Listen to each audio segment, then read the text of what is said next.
बिल्कुल राजी का नंबर ले ली मैं, तो इनको बता दूंगा। जी जी बिल्कुल बिल्कुल बिल्कुल।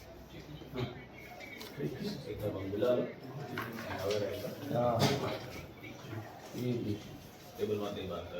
हाँ हाँ वही चलेगा, हाँ वही चलेगा। ठीक है ठीक है बिल्कुल।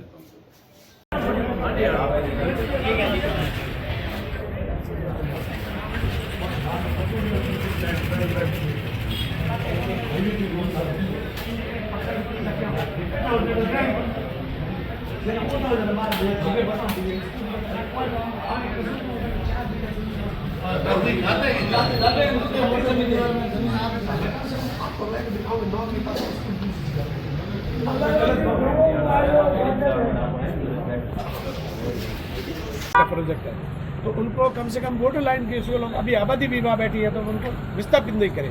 अगर विस्थापित करें तो सारी स्कूल हैं वो जनता ने अपने नाम के लिए डोनेट करी, सरकार को डोनेट करके और स्कूलें बनवाई है, तो वापस कम से कम जहाँ आबादी भविष्य में विस्थापित होकर बसेगी और पब्लिक कहेगी वहाँ स्कूलें बनाओ। उससे पहले उस स्कूलों को क्यों छेड़ते हुआ? तो कल कौन तोड़ने आया था इसको? वो इन्होंने कंपनी ने टेंडर दिया, वो टेंडर ठेकेदार है, वो गांव में किसी को बोलते हैं कि भाई तेरे को हम ये करते हैं ये करते, तुम जा तोड़ दे, वो तो सामने आते नहीं है और वो उसको तोड़ने के लिए भेज देते हैं। ऐसी कितनी स्कूल है? स्कूल 4 स्कूल है। हाँ। सबसे बड़ी स्कूल है चकदौल का हसाड़ी फाटा, जो सीनियर सेकेंडरी है।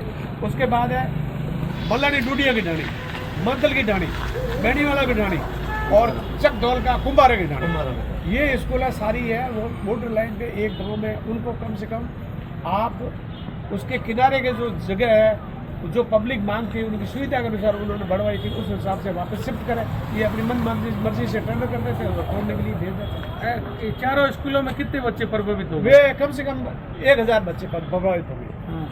और वो ये नहीं कि उनकी ये प्लान है कि भी कम से कम अगली जो स्कूल है शिफ्ट की है पहले, वो भी झांसा दे के दूसरी स्कूलों में शिफ्ट कर रही है और अभी तो उनका भवन नहीं बना है। तो जब पहले आप कम से कम 2011 31 दिसंबर को लास्ट अवार्ड जारी हुआ, 2011 में अभी 15 साल हो गए, कोई स्कूल के आगे कोई प्लानिंग नहीं है, आगे स्कूल बना ही नहीं है, फिर भी वही ऑर्डर घसीट रहेगा इनको ये दूसरी जगह ट्रांसफर कर दो या किसी में मर्ज कर दो।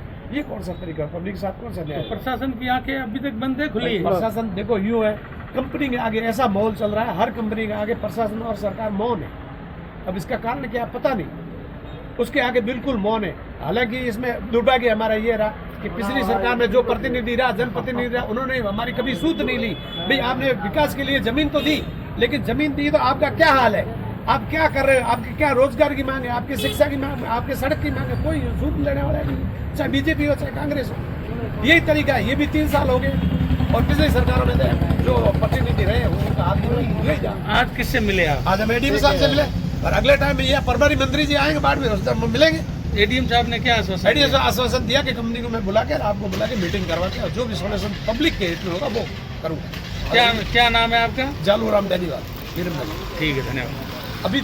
अभी तक जो है, मैं मीडिया बंधुओं से भी ये निवेदन करना चाहता हूँ कि भूमि अवाप्तिक समय जैसा सहयोग दिया, आप कम से कम हमारे ऊपर एक ऐसा रिपोर्ट बनावे, हमारे ऊपर ऐसा आप देखें भी क्या कर रहे हो, आपकी क्या हालात है, आपके बच्चे कहाँ पढ़ रहे हैं, आप कहाँ रोजगार रह रहे हो, आपको कितना रोजगार दिया गया। कम से कम इस पे आपसे निवेदन है कि आप एक इन ग्रामीण एरिया में जो प्रभावित लोगों की एक रिपोर्ट बना के सरकार के सामने रखें। आप भी ये ऐसा स्तंभ है तो ताकि दुनिया को न्याय दिलाने का काम करें। ठीक है, हम आपसे भी उम्मीद रखते हैं। धन्यवाद।